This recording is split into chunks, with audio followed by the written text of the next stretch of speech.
시청자 여러분 안녕하십니까? 월요일 뉴스온 시작합니다. 일주일 넘게 이어진 대장동 항소 포기 사태가 변곡점을 맞고 있습니다. 네, 국민의힘은 이른 아침부터 용산에서 규탄 집회를 열고 이 대통령을 향해 날선 비판을 쏟아냈지만 민주당은 이에 대응하지 않고 G20 순방 기간 정상외교에 힘을 싣기로 한 모습입니다. 취재기자 연결합니다. 임성재 기자.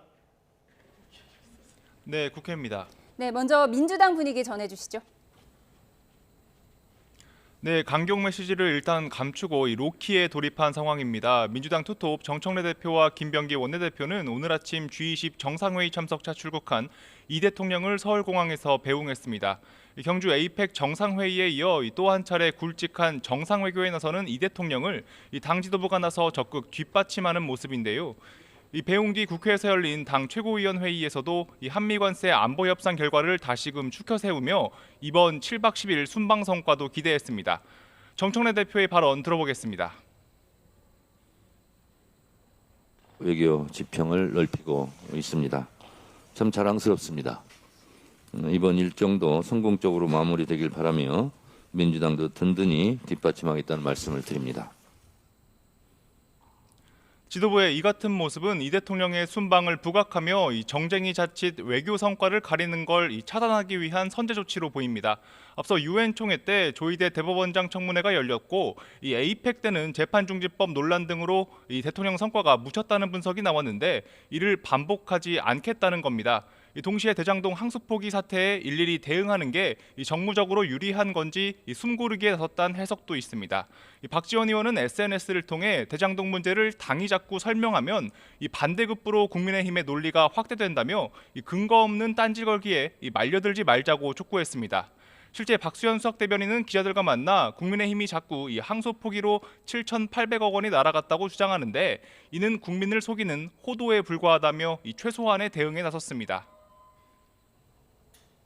반면 국민의힘은 대장동 사건 항소 포기와 관련해서 공세에 집중하고 있죠. 네, 국민의힘은 멈출 생각이 없습니다. 아침부터 용산 대통령실 앞에서 규탄 대회를 열고 대장동 항소 포기 사태의 몸통은 이재명 대통령이라며 즉각 국정조사가 필요하다고 목소리를 높였습니다. 장동혁 대표는 이 대통령이 대통령이 돼서 대한민국 전체가 범죄자들의 놀이터가 됐다고 맹공에 나섰습니다. 특히 최근 대장동 민간업자인 남욱 변호사 측이 검찰에 수백억 원대 동결 예산을 해제해달라고 요청한 점을 정조준했습니다. 장 대표는 이를 황당 욕으로 규정하고 마치 두목을 믿고 날뛰는 조폭을 보는 것 같다며 이 대통령을 겨냥했습니다. 또 민주당은 이에 발맞춰 배임죄 폐지에 속도를 내고 정부는 반발 검사장들을 평검사로 강등시키려고 한다며 이 모든 건 이 대통령 죄 없애기로 귀결된다고 지적했습니다. 장동혁 대표의 발언 들어보겠습니다. 7,800억을 범죄자들의 뱃속에 집어넣어놓고 이재명 대통령은 오늘 1호기를 타고 해외로 목튀를 하겠다고 합니다.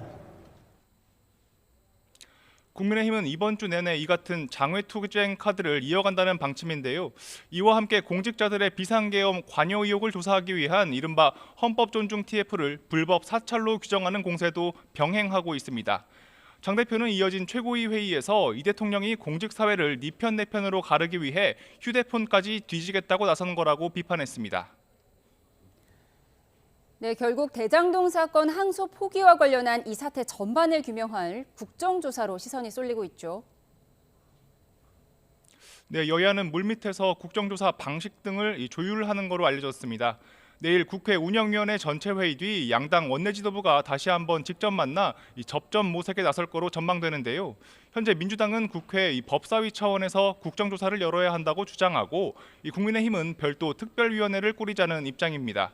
특히 국민의힘은 특위 구성과 함께 5대5 여야 동수위원 등을 요구하고 있고 민주당은 이를 일축하고 있는 것으로 파악됐습니다.